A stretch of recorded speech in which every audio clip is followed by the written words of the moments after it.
అందరికీ నమస్కారం. నేనైతే కాశీలో మీ తెలుగు అబ్బాయి. ఇగో మనమైతే తిల్బాందేశ్వర్ టెంపుల్కి అయితే వచ్చేసినాము. ఇగో లోపలికి వెళ్తుంటే నాకైతే ఆ ఫారినర్స్ అయితే వెల్కమ్ ఇచ్చేసారు. ఇప్పుడైతే మనం టెంపుల్ లోపలికి వెళ్తున్నాము. ఈ టెంపుల్కి ఉన్న ప్రత్యేకత అయితే ఇది డైలీ నువ్వు గింజ సైజ్ అంతా అయితే సైజ్ అయితే పెరుగుతుందంట.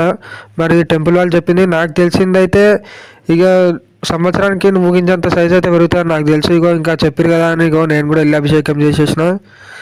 తర్వాత టెంపుల్ ఉంది అక్కడే పక్కనే ఇంగుండి. ఇదైతే మొత్తం టెంపుల్ కింద అండర్ గ్రౌండ్లో అయితే ఉంటుంది. ఇప్పుడు మనం ఉన్నది సెకండ్ ఫ్లోర్లో, ఆ టెంపుల్ ఉన్నది అయితే గ్రౌండ్ ఫ్లోర్లో. పైనుంచి అయితే చూడాలి అలా జాలి నుంచి. ఇదైతే వేరే లెవెల్ వైబ్, అసలు మస్తు ఉంటుంది భయ్య. రండి భయ్య, కాశీకి వచ్చిన వాళ్ళు అయితే కంపల్సరీ విజిట్ చేయండి ఈ ప్లేసు. ఇదైతే పక్కన టెంపుల్ పక్కన నార్మల్గా ఉన్న చిన్న చిన్న శివలింగాలు. ఇక్కడైతే అదే టెంపుల్లో పక్కన మీకు చాలా పెద్ద శివలింగం అయితే ఉంటుంది. ఇది కూడా చాలా బాగుంటుంది. అసలు వచ్చిన ప్రతి ఒక్కరు వచ్చి విజిట్ చేయండి ఈ ప్లేసు. ఇది కూడా చాలా బాగుంటుంది, తిలబందేశ్వర్ టెంపుల్ అని. ఇప్పుడు ఇదే టెంపుల్లో అయితే శబరిమలలో అయ్యప్ప స్వామి టెంపుల్ ఎలా ఉంటుందో సేమ్ అలానే ఉంటుంది. అనుకోండి ఆ 18 బంగారు మెట్లు, తర్వాత అయ్యప్ప స్వామి.